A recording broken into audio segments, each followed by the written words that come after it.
Mesdames et messieurs, bonjour. Hervé Fotso, consultant réglementaire en immigration pour le Canada. Dans cette vidéo, je parle des 3 raisons pour lesquelles vous verrez votre visa d'étudiant refusé au Canada. Tout d'abord, je parle du manque de cohérence entre votre projet d'études et vos études antérieures. Ça, c'est un élément très important que IACC ira voir si effectivement vous avez un parcours antérieur qui permet de justifier les études futures que vous aimeriez faire au Canada. Ça, c'est le premier point.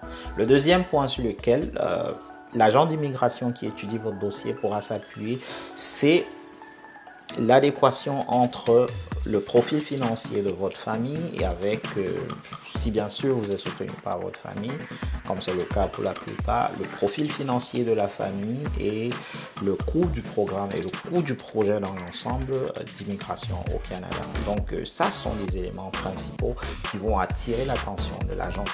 Beaucoup de gens pensent que lorsqu'ils font leur projet d'immigration, ce que l'agent va voir, c'est s'ils ont eu de très bonnes notes dans leur parcours antérieur. Ce n'est pas généralement ce qui va attirer l'attention de l'agent d'immigration, mais surtout la cohérence entre votre projet d'études et les études antérieures que vous avez faites dans votre pays.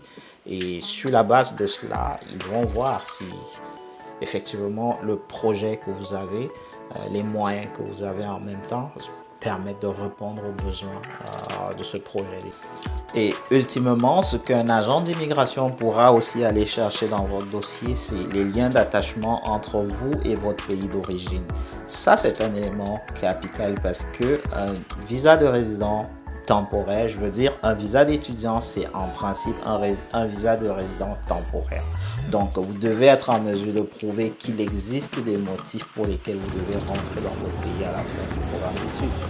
Et pour des jeunes qui viennent terminer le secondaire, c'est pas toujours évident de les mettre ensemble dans une demande de visa d'étudiant. Donc, pour éviter des refus à répétition, je vous conseille de faire affaire avec notre cabinet, Mon Rêve Canadien Immigration.ca, pour assurer le traitement et le suivi d'un dossier de qualité auprès d'Immigration et Réfugiés Canada.